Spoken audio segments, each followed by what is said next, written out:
Hello climbing team, I'm Rich Noonan with a very special presentation for you to help all of us reach our peak. And we have a legend in the area of value proposition. Wow, I have heard value proposition thrown around for years now. What's it really mean? What is your specific value proposition? Have you ever thought about it? Well, we've got the expert. This guy's written books on the subject. He has made a living helping people figure out their value proposition. His name is Jose Palomino. Jose, thanks so much for joining us. First of all, tell the climbing team how you got your start. Well, my background's been pretty combined with technology at the early part of my career and then moving into roles in sales and marketing. And about half of it's been in corporate America and half has been entrepreneurial. So a real variety of things that have exposed me to different situations, different levels of people, different industries. So a lot of variety that I'm kind of a curious guy, so it makes me always ask the question, what's going on over here? Why does this work the way it works?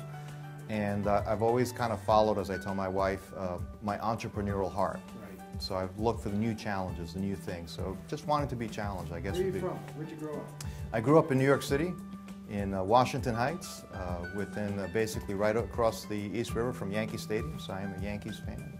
And, sorry to hear that. Yeah, well, and so yeah, just grew up in New York City, born and raised, and started my family there, and moved down into outside of Philly, the burbs outside of Philly, about 7 years ago.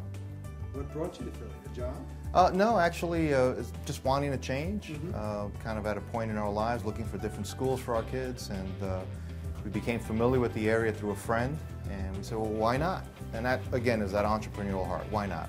And it was around that time that I started Value Prop Interactive. Jose, over the next month, the climbing team is going to take a very hard look at value proposition. Why is it so critical to one's success?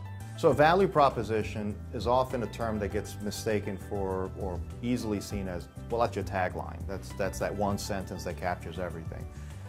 We go into it much more deeply, and I think anyone viewing this should really be thinking of it in a more profound way. It's really getting at, I guess the best way to look at it is the true truth of what you're offering, who you're offering it to, and why it should matter to them.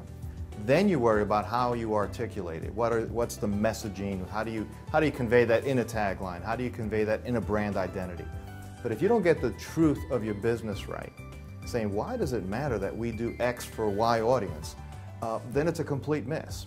It's the lipstick on a pig syndrome. You can dress something up, you can get let's get a new website, let's get a new brand, let's get a new logo, let's come up with a clever tagline that we think is compelling, but your service offering or your personal offering of service, if you're an individual contributor or practitioner, it's not really up to snuff.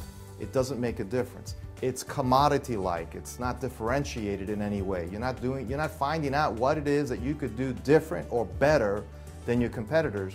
Then really all of that is just, it's like putting gift wrapping around a lump of coal. It doesn't really matter. So we get at the coal. Is it a lump of coal, or can you make it a bar of gold? That's the truth of what a value prop or a value proposition is. Jose, it brings to mind a story. When I was with Fox News, I used to compete against this reporter at another station. He was a guy named Mark. And you know what? No matter what story we covered, how boring it might be, a ribbon cutting with a bunch of politicians, Mark was always so curious about the story. He was always into it. And I said, this is what makes this guy a good reporter. He's naturally curious. His value proposition, I guess, was that he was a naturally curious guy, and he worked every story, no matter how boring, in that way. I find that in my own personal business, I'm so in the bubble. I'm so busy trying to make money, I'm not thinking about the value proposition. Is that something that happens to all of us who have businesses? I mean, we're in the bubble and we just don't take stock in it? Yeah, absolutely. I mean, there's a couple of things. One is what you described is often we get caught up in what's called an inside-out view. Technology companies do this a lot, or anybody who's in, let's say, a regulated industry, whether that's financial advice or insurance or anything like that. They tend to look at the feature set, and they get enamored of the list of bullets, not realizing that every competitor has the same bullets. So in any service-based business, the real opportunity there is to say, what do I bring that's value add? In this case, that other reporter, Mark, had made a commitment, whether intentionally or just innately, to say, I'm going to be curious about everything, and I'm going to translate that into my reporting. And so it came across as differentiated, maybe. In some way, his reporting was a fresh look at a ribbon cutting that maybe other people say, oh, it's just a ribbon cutting. So taking that fresh look and asking the question, how else can this be done? There's a ton of commodity categories, and there's a classic one. If you look at a 43-year-old guy who was running basically a discount a warehouse, and not even a warehouse, housewares and supplies and so on, and Sam Walton. And he figured out a way to do it. He said, well, we can achieve scale. We can actually do something with pricing. And of course, the rest is history. Time and again, you see these examples. We think of, right now, Apple can do no wrong. But they did a couple of things. But when Jobs got back in there, and he started looking at music, he said, well, there's music, you know, CD players have been around now for, at that point, 15, 20 years. Well-developed technology, very commoditized. He said, well, how do we reinvent this? Well, there were MP3 players that were out there at that time, but they were difficult to use. They had 87 buttons. So he said, let's make this easy. Let's figure out the entire flow of value from the music itself to the device. And of course, the rest is history. You have the iPod, which begat the iPhone, which begat the iPad, and the most valuable company in the world. But lest we think that's just an example for big corporations doing big things, they're good illustrations, but it comes down to, I think the reporter you mentioned is a perfect example. It's the little things, but it's taking an examined view at those things. In other words, you can say, well, I'm going to try to do my best for people. So you do your best for people. But break it down. Take a step back and say, well, what is it that makes people like what I do? Here's an idea. Ask them, what is it that you like about what I do for you? And have you looked at other people that do the same thing? Why did you pick me? And they may tell you there's this, this, and this. And you say, wow, I hadn't thought of it that way. It really is that thing that sets me apart. You have to create some daylight between you and your competitors, because just about in every field, whether it's a mega corporation or it's an individual trying to make a living as a solopreneur, in every category, there are many competitors and many alternatives that your buyer can choose from, including not doing anything. So you have to find ways to create compelling reasons for them to want to engage with you. This isn't about manipulating them to buy from you. It's going at it quite from a different philosophy. It's really saying, how do I add or create additional value to my value proposition so that it really makes it an easy decision for them to buy from me? So that's really, and I don't know if that answers your question exactly, but that's the kind of... Jose, I'm sure this won't happen, but if a member of the climbing team decides not to master the value proposition principles, what's at risk? Well, the risk is the risk of not mastering developing or really examining their personal value proposition, if they're on the climbing team, would be a couple of things. One, there's a real risk that they will seem and show up to their prospects and customers as just an also-ran. It's all table stakes. So they think they have this impressive brochure with these 22 bullets of things they do, not realizing that prospect has looked at 4 other brochures that have the same 22 bullets. So it's like, so now you're leaving yourself subject to the whims of the moment. Maybe you hit it off with a person, maybe the person just liked you. That's great, but that's not exactly a plan. Hope is not a strategy, as they say. So I think that's one of the risks. The second is that there's opportunities to actually make what you do more interesting for you. Just why assume that what I've been doing for the last 10 or 20 years is the way it should be done or the way I have to do anything?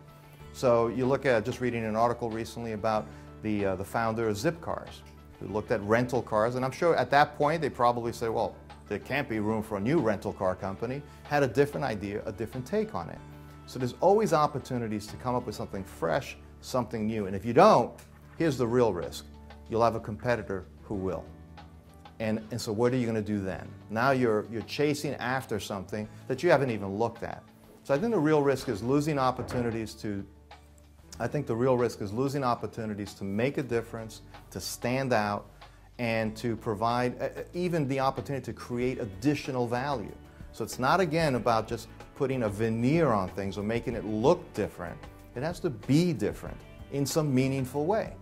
So just saying, well, I'm the financial services consultant or the insurance broker that shows up in a pink Cadillac. Well, that's interesting. It's different, but it's not different in a meaningful way to your prospect audience. Figure out ways to be meaningfully different, and the world will notice. Your audience will notice. Your prospects will notice. Jose, I ask every guest we have this same question. Share some of the best practices when it comes to value proposition. Well, there's three things we look at when we look at a value proposition, kind of a test. We call it the I3 test. And simply saying, is there anything innovative in what you're offering? And innovative, again, not just that pink Cadillac, but new in a way that's new to the audience you're appealing to. The second is there something indispensable in what you're offering? Is there something that makes that person or that prospect want to deal with me? You alluded to your own video production business. So what makes you the always go-to person? If you're a pure commodity shop, then I can call you for another take, or I can call somebody else. I just need a camera showing up with somebody asking questions. But if you add value and you figure out ways, how do I make this more persistently valuable?